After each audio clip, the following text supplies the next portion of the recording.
युट्यूबजी नमस्कार. मी तुम्हालाच हे बघा व्हिडिओ करायले तुम्हाला सांगण्यासाठी. माझा काही व्हिडिओ नाही सकाळ धरून आलेला काय नाहीये. माझ्यावर जरा थोडासा टाइम आलेला आहे. म्हणजे माझा मुलगा रात्रीचं बिमार पडला अचानक मध्ये. रात्रीच्या 3 वाजायला माझा मुलगा बिमार पडला आणि मला काय करावं ते कळाना. रात्रीचं कुठं जायचं होतं, आम्ही कुठं काय करायचं होतं. पण मी रात्रीचं नाही गेलो. मग नंतर डॉक्टरला फोन लावला तर डॉक्टर म्हणला सकाळी 12ला दवाखाना खुलणार. परी आम्ही काय करू ते आम्हाला कळना. पुरी रात्र आम्ही असे जागे सगळेजण आम्ही जागे आहेत. रात्रीचं पुरींना बोलून घेतलं. रात्रीचं घाबरून गेलो आम्ही. काय करावं ते कळाना, कुठं जावं ते कळाना, कोणत्या दवाखान्यात जावं ते कळाना.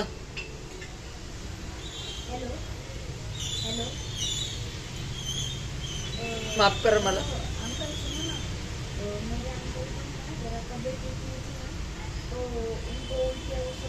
सगळेजण मला आशीर्वाद द्या. माझ्या लेकराला सगळेजण आशीर्वाद द्या.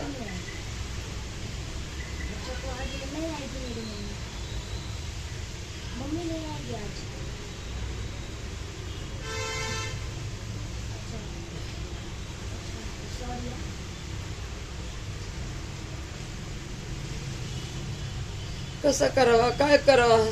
रात्रभर आम्ही रडत बसलो. काय करावं ते कळाना, कुठल्या दवाखान्यात न्यावं ते कळाना.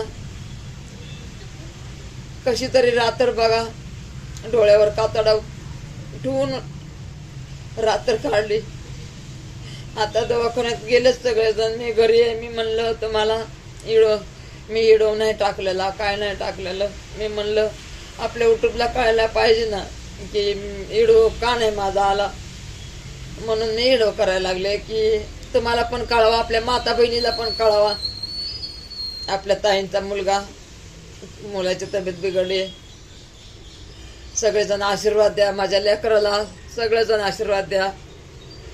देवाचा आशीर्वाद आहे, तरी सगळ्यांच्या आशीर्वादाची मला गरज आहे. जास्त झालं हो म्हणून घाबरले. थोडं असल्यावर नाही घाबरत. जास्त झालं. मला माफ करा. युट्यूब माझा इडव नाही आला तरी मला माफ करा, मला क्षमा करा. युट्यूबला माहिती आहे मी किती इडव करते किती नाही. मला पण ओढ आहे ना बघा. संध्याकाळची लाईफ पण मी घेत होते. पण लाईफ पण घेतली तर घेईन, नाही तर नाही घेणार.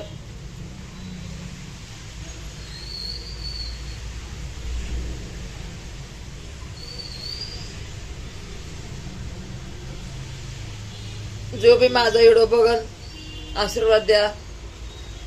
तुम्ही म्हणतात ना तुम्ही मुली आहेत आम्ही तुमच्या, तुम्ही म्हणतात ना मुलं आम्ही आहेत तुमचे.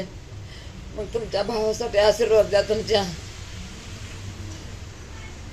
भाषेसाठी आशीर्वाद द्या सगळेजण.